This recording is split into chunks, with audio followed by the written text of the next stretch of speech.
Have you ever known a non-human animal and that relationship has enriched you as a human being? Yes. Given you something of yourself that you wouldn't have had otherwise?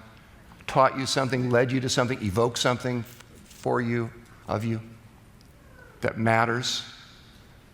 That relationship really is a relationship with another being, another person who happens to be four-legged or has wings or whatever it is. A lot of us have had that. So as a society, though, here's the schizoid part. We call some animals pets, and we treat them that beautifully. We lavish our affection on them, and we get a lot in return. And then we call other animals livestock. And by virtue of that semantic distinction, we feel entitled to treat those animals with any manner of cruelty as long as it lowers the price per pound. Why?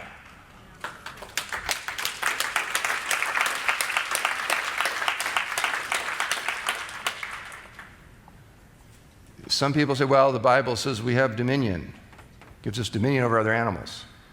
I'm not a particularly a Bible person, but okay, I'll go there. What does dominion mean? Let's say I have two sons and I go out for the evening, and when I do, I say to the older one, you're in charge while I'm gone, take care of things, take care of your brother. And I say to the younger one, until I get back, do what your brother says.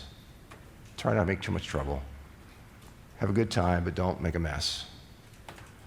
I am, in effect, am I not giving the older brother dominion over the younger one for the duration while I'm gone? That's dominion. Do I expect to come home later and find out that he's cooked and eaten the other one? Or done some macabre scientific experiment that involved tremendous cruelty to the younger one? I'd be pissed.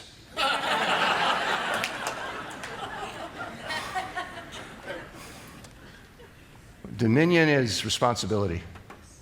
It's accountability. And it asks us to extend our compassion, the circle of our compassion, wider, broader, to include the whole circle of life, the whole earth community. Each being that draws breath from the same source as we do, or provides oxygen because it's a plant, has an existence outside of, see, we tend to, it has value only insofar as we can convert it into revenue, exploit it. We become predators in that sense, economically, environmentally.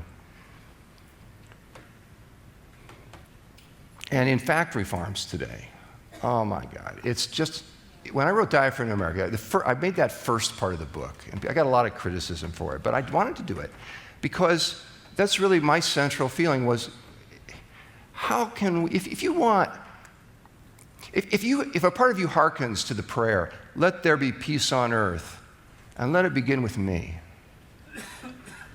does it make sense to fuel your body from the flesh and products of animals whose lives have been nightmares of suffering, who've lived and died in misery and frustration, with every one of their natural urges frustrated, all of their natural instincts violated? It's a violation of the human-animal bond. And you don't have to be a vegetarian, you don't have to be an animal rights activist to be appalled by it if you see it because it's so severe. But you have to see it, you have to lift the veil, and the industry does not want that to happen. They do a lot to keep that veil in place, to keep people from knowing what's really going on.